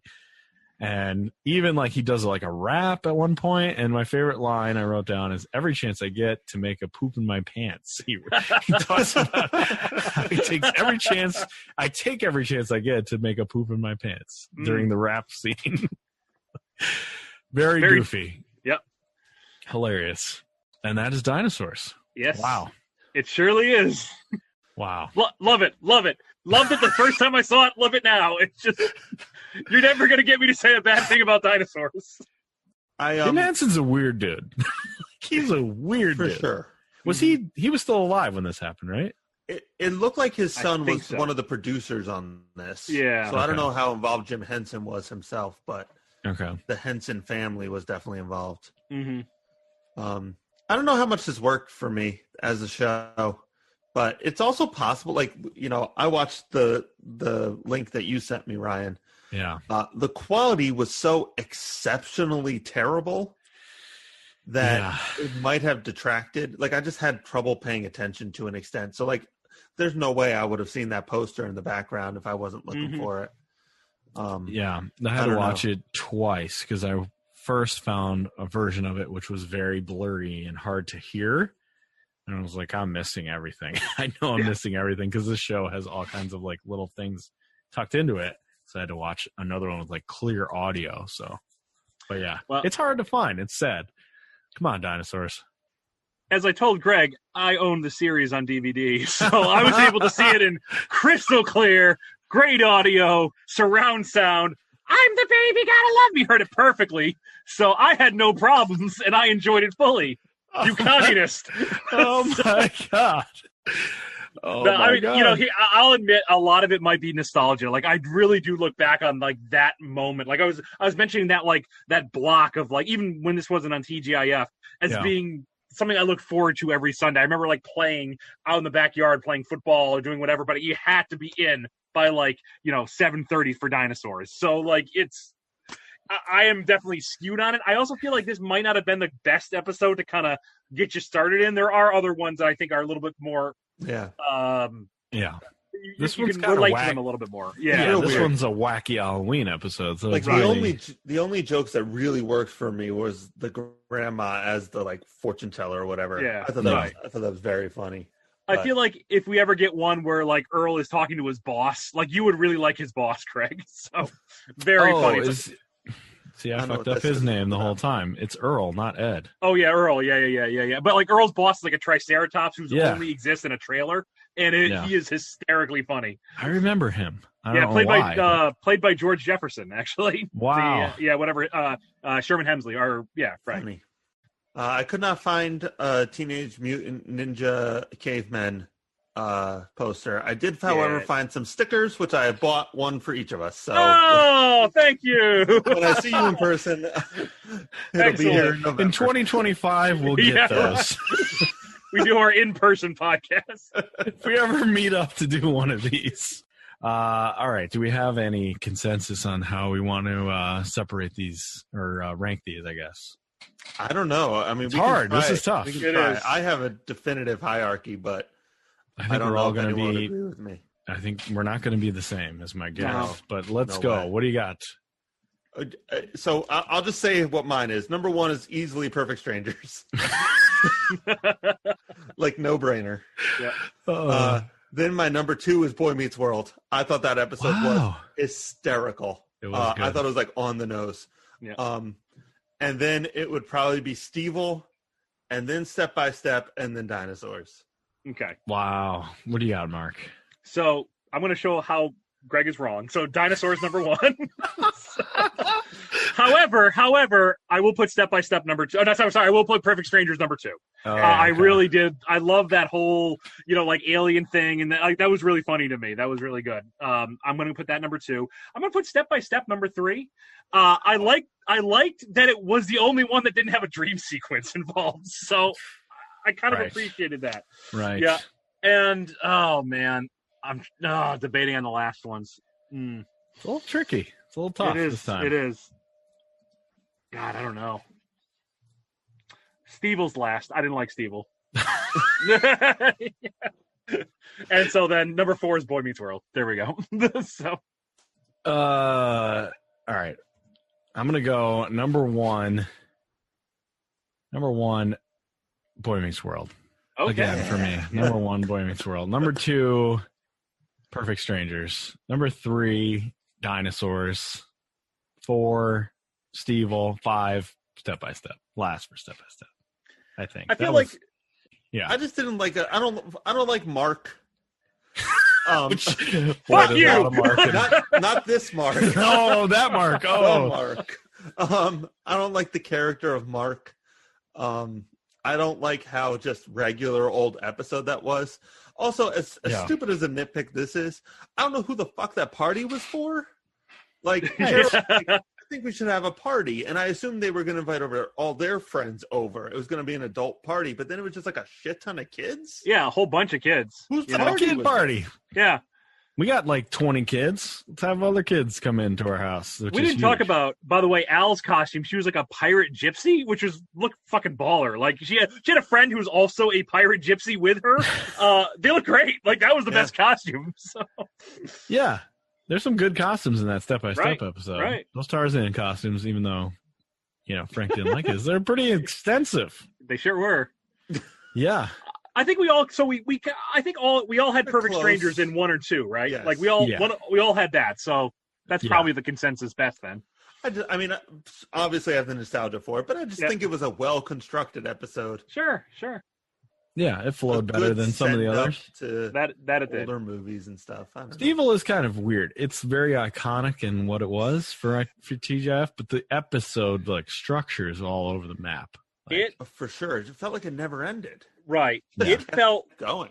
You could tell me that I could very easily tell that was late Family Matters. Like, not just because everyone is older, but like they were running out of ideas. Like late Family Matters. So there's something about Perfect Strangers too, where it's like you could watch like 10 in a row and feel like no time has passed. Like, for sure. It's that kind of a show. Right? It's kind of like Frasier for me, for me. Like I love watching Frasier now. Great fucking show. Yeah, it's so good. It is great. Like people make fun of me all the time. Like, oh, you watch Frasier? Yes, I fucking love Frasier. It's so good. Individual. It's timeless. But you can watch like 10 Frasers in a row and not know what day is it? I watched Frasier for a day. I didn't even realize it. That's Perfect Strangers is kind of like that. Yeah, that's an interesting way to look at a show, because there are shows that you really just you just feel wasted after one episode. You're like, I can't do another one of these. So that's a good way to look at a show. Yeah. All right. That was fun. That was a good one. That was was very great fun. one. I loved all of those episodes. Even Yeah. Dinosaurs, my least favorite one, was still fun to watch. Turns out it's really good before you pick the episodes to watch them first.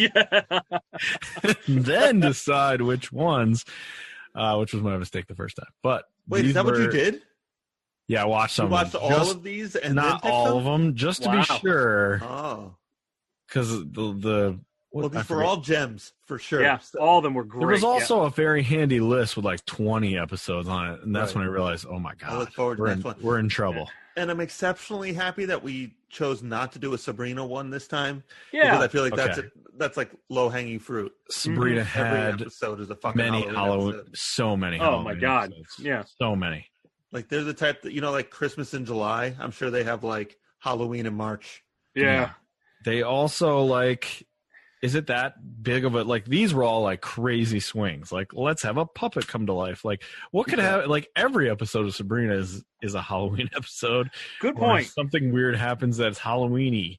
Yeah. So, is it really that interesting? I don't know. That's why I didn't put it in there. Full House has some Halloween stuff, but it's mostly like them in costumes, I think. Right. Not similar really. to the step-by-step one, I assume. Yeah. Right. Yeah. Right. It's not weird. Give me a Sabrina Thanksgiving episode, then I'll be interested. So here's the thing. No, I'm sure there are, and I can guarantee you I could just write that episode. Like Sabrina goes into the closet, they wind up with the pilgrims, they learn about the true meaning of Thanksgiving. Turkey comes to life. Turkey comes to life. Is there dressed as a pilgrim. Promise you. Yes. Yep. And that guy is still in a mesh shirt, living his best life. Harvey the Pilgrim Cat. Right. Everyone knows him. Oh man! All right, this was great. This was really fun. Do we have any thoughts on what we want to do for the November episode? I don't have anything now. We could just frame them all around whatever.